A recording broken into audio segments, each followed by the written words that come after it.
To many, remakes are symptomatic of the thunderous lack of imagination in Hollywood, where studios would rather reheat their past dishes to typically diminished returns than roll the dice on something totally new.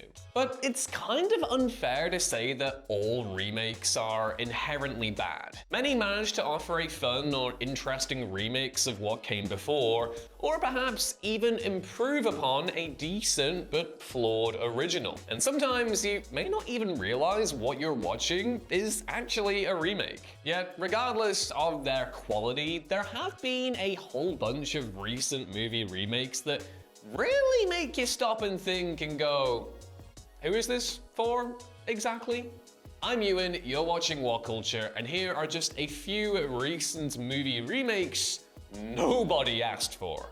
First up, it's a big stinker. It's War of the Worlds. The War of the Worlds, or as I like to call it, the Snore of the Worlds original, it's basically a story that's been done to death across media, and frankly, Steven Spielberg did a fine enough job in 2005 that there was little interest in seeing it redone again, considering how depressingly relevant his take still remains. Yeah, and here is how. This 2025 take does get a small sliver of credit for trying something different.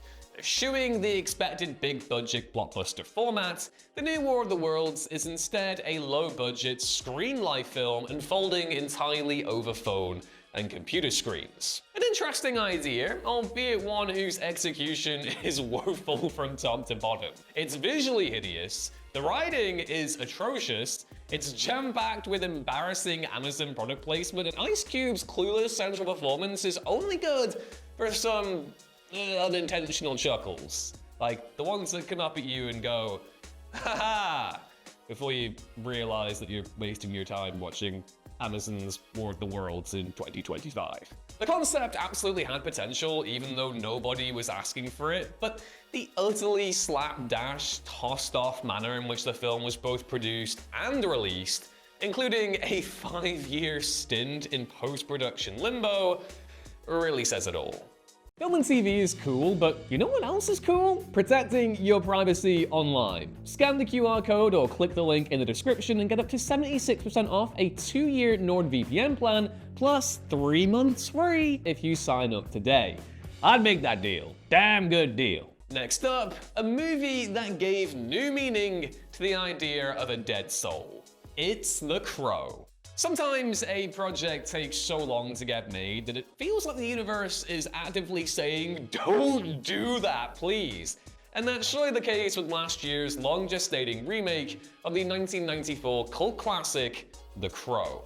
Alex Proyas's ultra-stylish adaptation of James O'Barr's comic book series is such a distinctive product of the mid-90s, and such an effective adaptation overall that, for many, the inevitable remake roused little interest. And considering that it took more than 15 years to finally get made, with various actor-director teams dropping out during development, it just seemed like a sign to leave well alone. But Hollywood knows nothing about that, and so of course, it finally happened.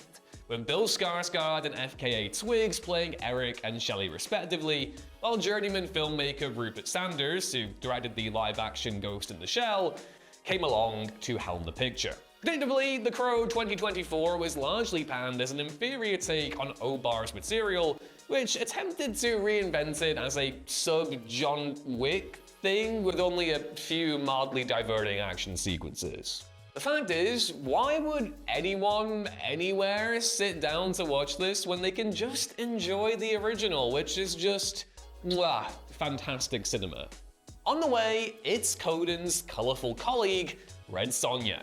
Though technically a new adaptation or reimagining of the original Red Sonja comics, for all intents and purposes, this is a remake of the 1985 Bridget Nielsen starring sword and sorcery epic, which, while hardly good, still has many fans decades on. Hollywood has been trying to get a new Red Sonja going for about 15 years now, with Rose McGowan and then Amber Heard in talks to play the lead role at various points. but it only finally came together this year. Yet it was tough not to be skeptical about this one for a whole bunch of reasons. For one, the trailer made it abundantly clear that it lacked the budget to do this epic story the full big-scale justice it deserved. It had an army of producers suggesting another too many cooks in the kitchen situation, and then it was only theatrically released in the US for one day, which is definitely a new one. Ultimately, the big surprise is that Red Sonja 2025 really wasn't that bad. Admittedly, in large part due to Matilda Lutz's gutsy, committed performance and a cheesy, nostalgic tone throughout. It's genuinely a lot of fun. It's harmless, basically, even though few are likely to remember it in the long run. Oh god, not the Smurfs again. After releasing 2 Smurfs movies, which fused animation and live action together, Hollywood put out the fully animated Smurfs: The Lost Village in 2017, each of these films proving commercially successful while being largely panned by critics, because they're awful.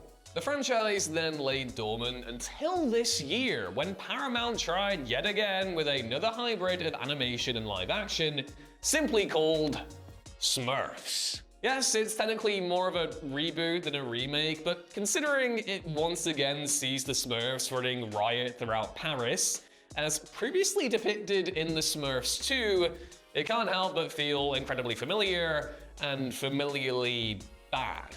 Obviously, the Smurfs are a globally recognizable and highly lucrative brand, so there wasn't much likelihood of Paramount doing nothing with it, but something more inspired than a warmed-over retread would have been nice, if they're your kind of thing, that is.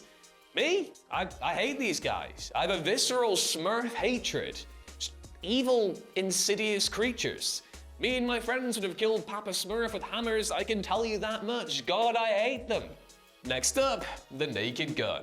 Though officially a legacy sequel to the original Naked Gun trilogy, let's be real, this is really a remake/reboot that just about exists within the same scarcely defined chronology of its predecessors, and that is totally fine because this movie absolutely owns. But all of that said, the Naked Gun franchise is original lead Leslie Nielsen and his unique deadpan charm, such that the prospect of trying to replicate the same tone with a new actor seemed, at first, immensely foolish. Various iterations of a Naked Gun remake have been in the works over the years, including one starring Ed Helms, which almost got made, and big yikes there.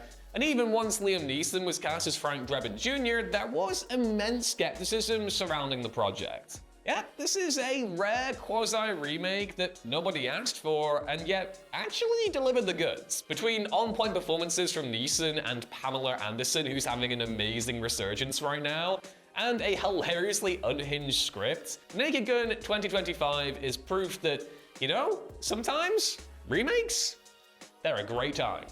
A rare whiff from Spike Lee this time, with highest to lowest. Even with a filmmaker as respected as Spike Lee, it's tough to rouse much enthusiasm for a remake of a classic Akira Kurosawa film, especially given that Lee's previous remake of an international hit movie, that being Park Chan-wook's Old Boy, was a complete disaster. Kurosawa's much-loved 1963 police procedural High and Low is still an extremely watchable masterpiece of world cinema, and even accepting the prospect of Lee bringing something fresh to the table with a contemporary take centered around the American music industry, starring Denzel Washington no less, it was still easy to be fearful. And indeed, this is one of the most baffling, ill-conceived films of Lee's career, and that is a huge shame to say. From its laughably out-of-place musical score to lifetime-tier dialogue and a strangely lethargic performance from Denzel, it's a fascinatingly off-key work from one of our greatest filmmakers, and that's super annoying. In that respect though, it's probably more interesting and memorable than a more straight-laced remake, but it also can't help but feel like a near-criminal waste of so much talent both in front of and behind the camera. On the way, it's a remake that burns me to my very soul. It's Roadhouse. Roadhouse is yet another of those classic movies that's just so distinctly associated with the era of its creation that a remake always seemed like a pretty silly idea. Especially because, how are you gonna find a man as sexy as Sam Elliott in this movie? It's just impossible. Can't be done. You can't do that. It's against the rules because no one exists like that. That bit where he's putting his ponytail up and he's showing his scars off? God damn, Sam. Whoo! Switching over Sam Elliott aside, the original 1989 Patrick Swayze starring action film has endured as something of a cult classic over the decades. Because where else can you see the guy from Dirty Dancing rip a dude's throat out and a roundhouse kick him into a river? It's such an aggressively 80s movie to its very bones, and one that's still a blast to watch today, that remaking it seemed downright foolish, and yet director Doug Liman did it anyway, with Jake Gyllenhaal taking up the role of Bouncer Dalton. Now, credit where credit is due, the new Roadhouse sensibly doesn't take itself particularly seriously, and jacked Gyllenhaal is a hoot in the lead role. But the new take also lacks the personality of its predecessor, while toning down the original's grittier violence for more workmanlike and digitally assisted, sludgy action sequences. It's not bad per se, but did you remember much about it a week after watching? I doubt it. It nevertheless did well enough on Amazon Prime that the streamer has already commissioned a sequel with the director of Nobody set to helmet, and Dave Bautista eyed to appear alongside Gyllenhaal. So, for those of you that like this remake, there you go. Next on the list, it's The Amateur. Not all remakes are unasked for because the original is so beloved. Sometimes it's because few have actually even heard of it. And that was certainly the case with The Amateur, a new adaptation of Robert Little's 1981 spy novel, which was previously adapted into a film the very same year starring John Savage and Christopher Plummer. The original film is a competent, yet not particularly well-remembered espionage yarn that was effortlessly overshadowed by the many superior paranoia-laced thrillers of the 1970s, ensuring it failed to dazzle either critics or general audiences. It seemed to suggest that there wasn't much of a cinematic appetite for a new version of the story, but the new Rami Malek starring adaptation released this past April to similarly mixed reviews. It's not bad, but ultimately this is a card-carrying dad movie that's destined to be enjoyed in the moment and forgotten within days. And look, as the chief dad movie inspector, I gotta say, it's the middest of the mid in that beloved category. You know what? Our dad movies used to mean something. You used to be able to get a dad movie that had real prestige in it. Kurt Russell, Robert De Niro, War of the Baldwins, Flames, Fire, Scott Glenn. Yeah, I'm talking about the 1993 classic Backdraft, which you should go watch right now, actually, after this video. That's what I mean by right now, once we're done talking. Later, don't click away. Anyway, the $96 million box office that The Amateur got would have been pretty good if it didn't cost $60 million to make. They can't keep getting away with this. It's the live-action How to Train Your Dragon. Most of the recent live-action remakes of classic animated films have naturally targeted the very best animations from decades past, so it was tough to make sense of DreamWorks' decision to remake something as recent as 2010's brilliant How to Train Your Dragon. Being so recent in cinema history, the animated film holds up both incredibly well in terms of its visuals and its storytelling, so it was naturally tough to view this remake as anything more than a cynical attempt to wring more money from the enterprise. And while that's basically true, at least the remake brought back the original film's co-writer and co-director, Dean DeBlois, to assume the same duties once again. Yes, How to Train Your Dragon isn't a story that quote-unquote needed to exist in live-action form, and this more or less shot-for-shot remake can't get close to touching the majesty of its animated predecessor, but at least it's well made and solidly acted, making it feel just a smidge less like a Craven cash grab.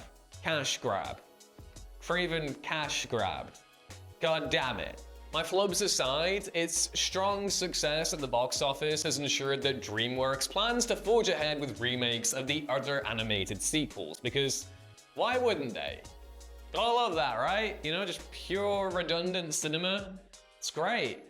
I hate this trend so much. Speaking of being toxic, here's The Toxic Avenger. 1984's The Toxic Avenger is such a singular piece of work that the prospect of remaking it has always seemed just a bit ridiculous. Troma's gloriously deranged superhero film became a cult hit and spawned a wider media empire, including 3 sequels, but by the time 2000's Citizen Toxie, The Toxic Avenger 4 came out, it seemed like every drop had been wrung from the unexpected IP. A remake of the original film was first announced in 2010, with Arnold Schwarzenegger even rumored to appear, but it wasn't until 2021 that the new film was finally shot, with Peter Dinklage starring as the title character. Even with some surprisingly high-profile casting choices like Dinklage, Kevin Bacon, Elijah Wood, and Jacob Tremblay, and Macon Blair serving as writer and director, many questioned the artistic utility of remaking something that was so firmly of its time. Well, after several years of release delays, The Toxic Avenger finally came out back in August, and it was pretty good. You can argue it's a bit too slick and clean compared to Troma's scuzzy original, but it's totally consistent with what came before and doesn't do anything sacrilegious, which is more than enough to get a pass. Next on the way, another waste of a legendary director's talents, The Killer. John Woo's legendary 1989 action thriller The Killer is such a perfectly formed slice of heroic bloodshed that it seemed foolish for anyone to consider remaking it. So what a surprise it was when Woo decided to just remake it himself last year.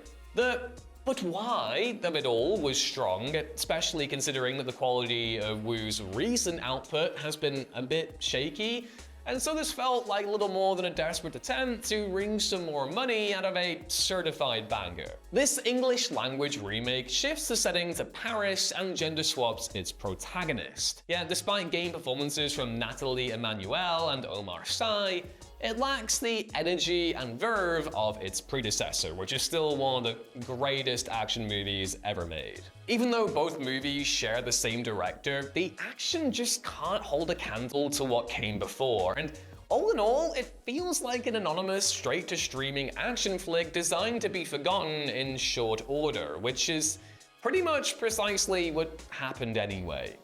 Your spooky operator will be with you shortly. It's Witchboard.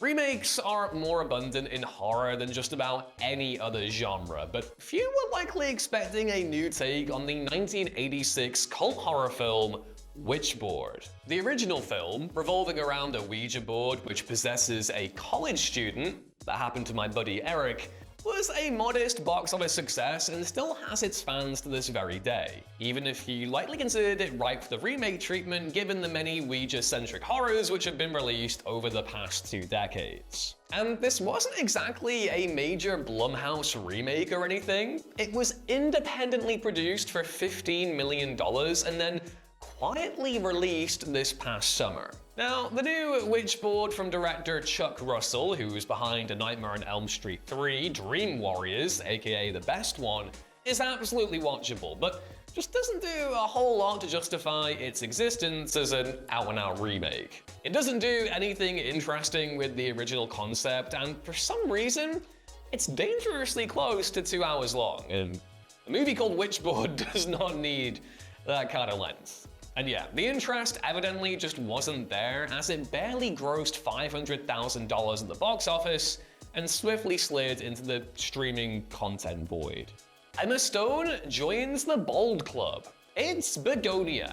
Of all the things Yorgos Lanthimos could have chosen to make next, who could have possibly predicted it would be a remake of a relatively obscure 2003 South Korean sci-fi black comedy? Not me. But yeah, Bugonia is a remake of Jang Joon-hwan's cult gem Save the Green Planet, and while few were actively jonesing for anyone to give the film an English language do-over, it was tough not to be intrigued with Lanthimos at the helm. Throw the director's regulars Emma Stone and Jesse Plemons into the mix, and you've got one hell of a stew cooking there. The result is a film that stays true to the core of the original, but also brings plenty unique to the table in terms of a Western perspective. Lanthimos' generally unmistakable approach to dark comedy, two of the best actors working today, and of course a substantially larger budget, making this one a really brilliant watch. They're both excellent films, and in the very least, nobody will accuse Bugonia of being another slot bucket remake of an acclaimed international film made solely to exploit the story for another audience, which is my big fear of that remake Give It Another Round that Leonardo DiCaprio is trying to, get made. Don't remake that movie.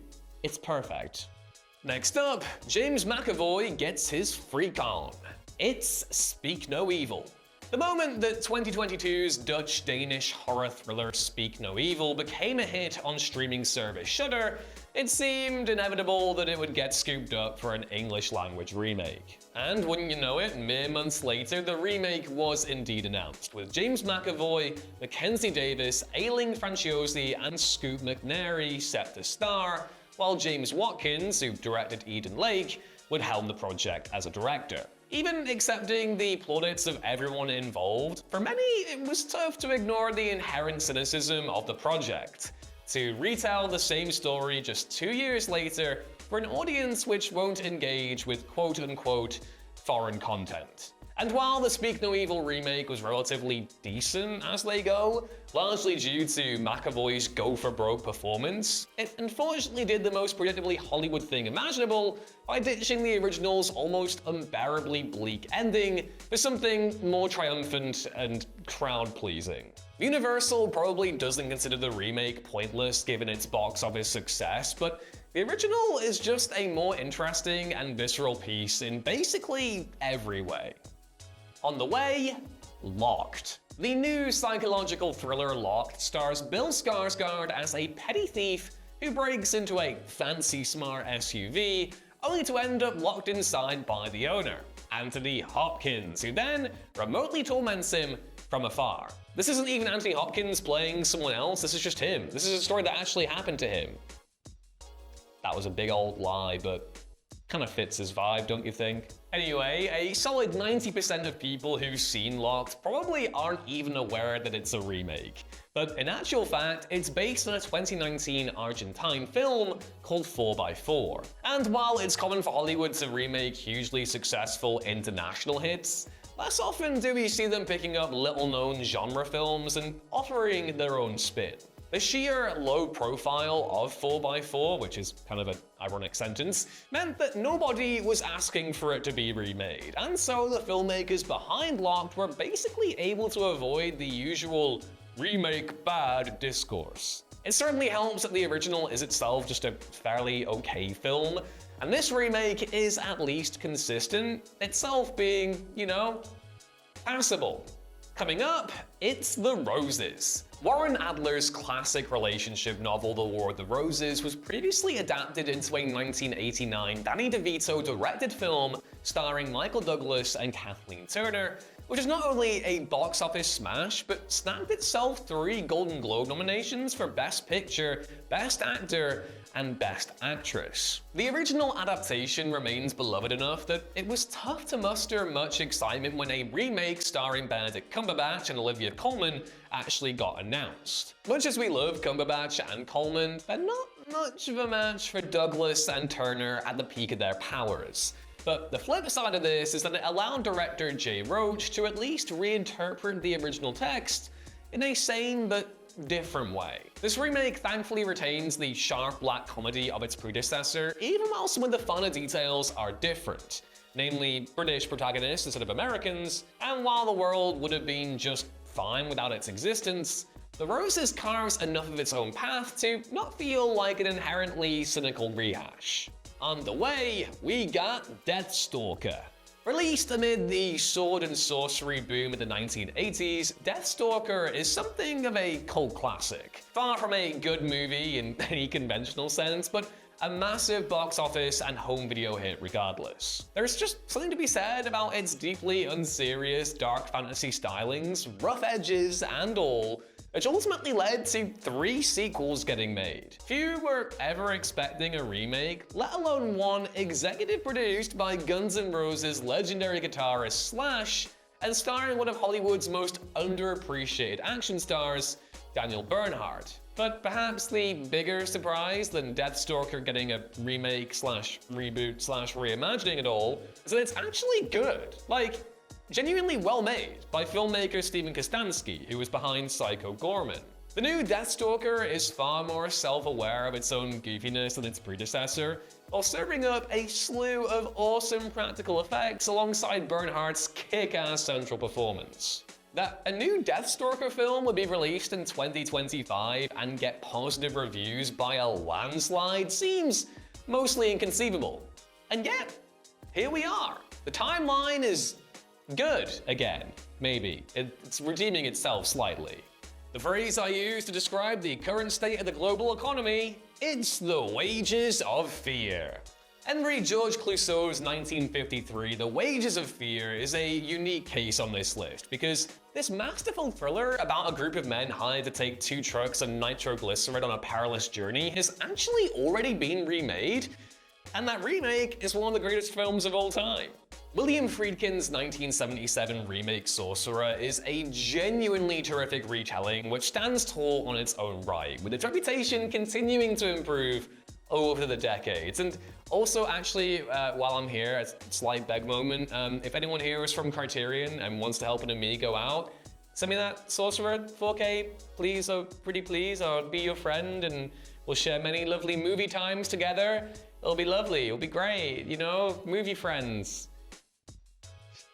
Please help me out. I need that thing so bad. Yeah, where was that again? Oh yeah, right, so Wages of Fear. But they're already getting one very unlikely great remake. Why tempt fate by trying to do it again? Last year, Netflix released their own new take, helmed by French filmmaker Julien Leclerc, which came and went without making much of a dent. Those few critics who even bothered to review it, mostly dismissing it as a generic action movie take on the classic original. Trying to match both the original and its already great remake was always gonna be tough, at which point you have to wonder why Netflix even bothered at all. Like, they're not really the start for content, so why hand yourself this easy L? It's what I say to myself every single day. This list got really self-deprecating really quickly. Anyway, talking about redundant, we have The Hand That Rocks the Cradle. 1992's The Hand That Rocks the Cradle is such an of-its-time slice of campy, over-the-top schlock that the thought of trying to redo it in 2025 just seems like a fool's errand. Mumbo-jumbo, complete cockamamie scheme of ridiculousness. I could go on, but I won't. The original film is a ridiculous but outrageously entertaining horror thriller topped by a gonzo performance from Rebecca De Mornay as a psychotic, vengeful nanny, and it's still an absolute hoot to watch today with some surprisingly timely and well-aged themes. While there was certainly some intrigue in seeing Micah Monroe step into the villain role while facing off against Mary Elizabeth Winstead's embattled mother in the remake, the fact that it ended up being sent unceremoniously to Hulu instead of getting a theatrical release didn't exactly set sterling expectations. And indeed, the remake is watchable, but also relatively anonymous as a retread, which makes some bold, if ultimately unsuccessful changes to the original story, while squandering the talents of Monroe and Winstead in the process, which is the biggest crime it actually has. Basically, why would you ever watch this when the superior in every way possible original is so easily available to watch? On the way, The Wedding Banquet.